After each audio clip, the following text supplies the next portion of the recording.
Diante da rebeldia. Quando o espírito de rebeldia se te aproxime do coração, segregando frases como estas, não adianta fazer o bem, ou não merece sofrer. Aguça os ouvidos da própria alma para que possas recolher as grandes vozes inarticuladas da vida. No alto, constelações que te habituaste a admirar, dizem-te no pensamento, antes que o teu raciocínio nos visse a luz, já obedecíamos ao Supremo Senhor para servir, enquanto que a terra te afirmará, não és mais que um hóspede dos milhões que carrego há milênios.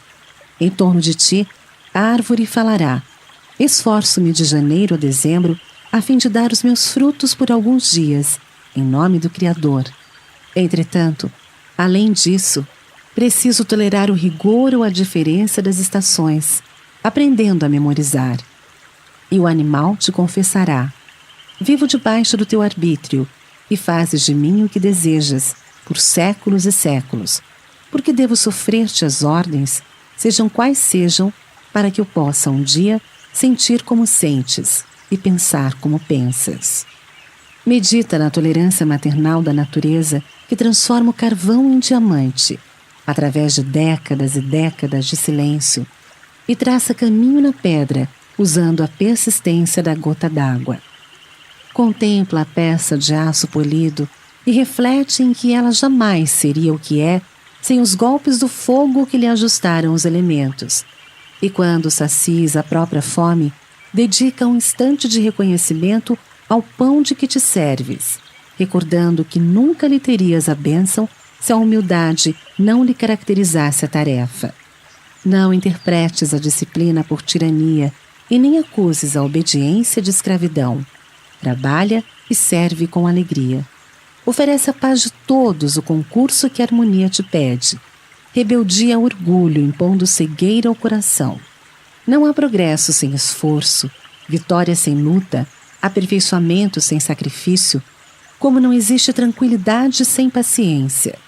Reflete na infinita bondade que preside o universo a cercar-nos de amor em todas as direções, e reconheceremos que se transformações dolorosas no campo da existência muitas vezes nos transfiguram em crisálidas agoniadas de aflição ao impacto das provações necessárias. A dor é o instrumento invisível de que Deus se utiliza para converter-nos, a pouco e pouco, em falenas de luz. Na hora da crítica, salientamos a necessidade de moderação e equilíbrio ante os momentos menos felizes dos outros. Entretanto, há ocasiões em que as baterias da crítica estão assestadas contra nós. Junto de amigos quanto de opositores, ouvimos objurgatórias e reprimendas, e não raro tombamos mentalmente em revolta ou depressão. Azedume e abatimento, porém, nada efetuam de construtivo. Em qualquer dificuldade, irritação ou desânimo, apenas obscurecem situações ou complicam problemas. Atingidos por acusação e censura, convém estabelecer minucioso autoexame. Articulemos o intervalo preciso em nossas atividades a fim de orar e refletir, vasculhando o imo da própria alma. Analisemos sem a mínima compaixão por nós mesmos todos os acontecimentos que nos ditam a orientação e a conduta, sopesando fatos e desígnios que motivaram as advertências em lide, com rigorosa sinceridade. Se o foro íntimo nos aponta falhas de nosso lado, tenhamos suficiente coragem a fim de repará-las, seja solicitando desculpas aos ofendidos ou diligenciando meios de sanar os prejuízos de que sejamos causadores. Entanto, se nos identificamos atentos ao dever que a vida nos atribui, se intenção e comportamento nos deixam seguros quanto ao caminho exato que estamos trilhando em proveito geral e não em exclusivo proveito próprio, saibamos acomodar-nos à paz e à conformidade. E embora a reclamação e tumulto que cerquem, prossigamos adiante, na execução do trabalho que nos compete, sem desespero e sem mágoa, convencidos de que acima do conforto de sermos imediatamente compreendidos, vige a tranquilidade de consciência no cumprimento de nossas obrigações. Mais vale. Mais vale sofrer que gerar o sofrimento, de vez que todos quantos padecem, arremessados à vala da provação pela crueldade, encontram em si mesmos os necessários recursos de reconforto e de reajuste, ao mesmo tempo que os empreiteiros do mal suportarão as lesões mentais que impõem a si mesmos nos conflitos da consciência.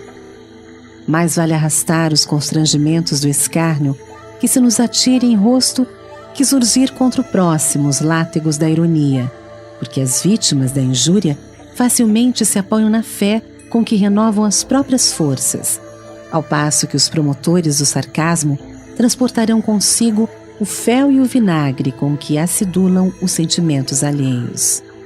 Mais vale ser enganado que enganar no trato da vida, porquanto as pessoas enganadas denotam alma simples e sincera, compreendendo-se que os enganadores andarão embrulhados na sombra que se empenham toda vez que procurem enevoar a estrada dos semelhantes.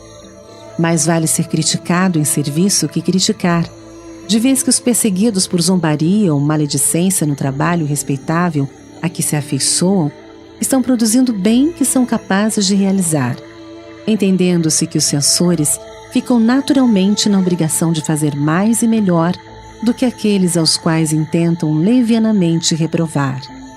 Em matéria de decepções e desilusões, sempre que te vejas à frente daqueles que te ludibriam a confiança, lembra-te de Jesus e ora por eles, porque enquanto os que choram lavam os olhos espirituais para a descoberta de novas trilhas de progresso e renovação no campo da vida, os que fazem as lágrimas carregarão as correntes invisíveis da culpa. Não se sabe até quando. Mais vale.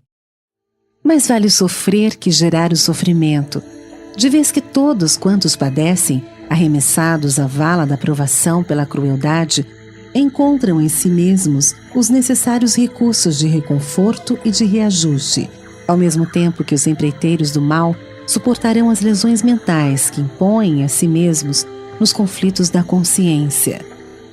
Mais vale arrastar os constrangimentos do escárnio que se nos atire em rosto que surgir contra o próximo os látegos da ironia, porque as vítimas da injúria facilmente se apoiam na fé com que renovam as próprias forças, ao passo que os promotores do sarcasmo transportarão consigo o fel e o vinagre com que acidulam os sentimentos alheios. Mais vale ser enganado que enganar no trato da vida, porquanto as pessoas enganadas denotam alma simples e sincera, compreendendo-se que os enganadores andarão embrulhados na sombra que se empenham toda vez que procurem enevoar a estrada dos semelhantes.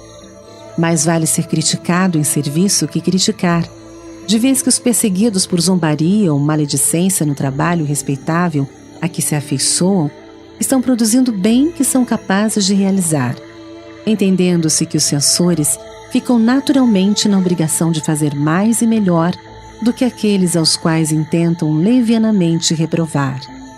Em matéria de decepções e desilusões, sempre que te vejas à frente daqueles que te ludibriam a confiança, lembra-te de Jesus e ora por eles, porque enquanto os que choram lavam os olhos espirituais para a descoberta de novas trilhas de progresso e renovação no campo da vida, os que fazem as lágrimas carregarão as correntes invisíveis da culpa.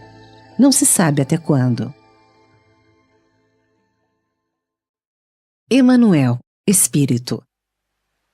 Emanuel foi o dedicado guia espiritual de Chico Xavier e supervisor de sua obra mediúnica, que deu origem a mais de 400 livros, desdobrando a codificação realizada por Allan Kardec.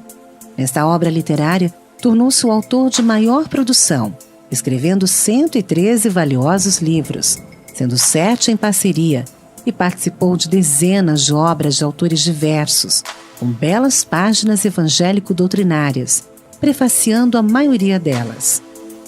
Aliando grande capacidade de análise e rara objetividade, prefaciou prefácios que valem um livro, numerosas outras obras mediúnicas, psicografadas por Chico Xavier, como todas de André Luiz, esclarecendo sabiamente os leitores e valorizando sobremaneira tais produções. De sua autoria, destacamos os romances históricos, as obras que analisam tópicos do Novo Testamento e da codificação kardeciana, história da civilização vista do mais além, estudo do tríplice aspecto do espiritismo e 2 livros de cunho científico. Do seu passado espiritual, sabemos que nos últimos 20 séculos ele reencarnou várias vezes. Assim, o romance Há 2000 anos apresenta-nos a sua existência na figura do senador Públio Lentulus, autor da célebre carta endereçada ao imperador romano, onde fez o retrato físico e moral de Jesus. E em 50 anos depois a Nestório, o escravo judeu de Éfeso, que teve a felicidade de conhecer o evangelista João, tornando-se um cristão atuante nas catacumbas de Roma. Posteriormente, Emmanuel vinculou-se de coração ao Brasil, a partir do século XVI, na figura do Padre Manuel da Nóbrega, 1517-1570, primeiro apóstolo do Evangelho em nossa pátria. Amor e Sabedoria de Emmanuel, Clóvis Tavares.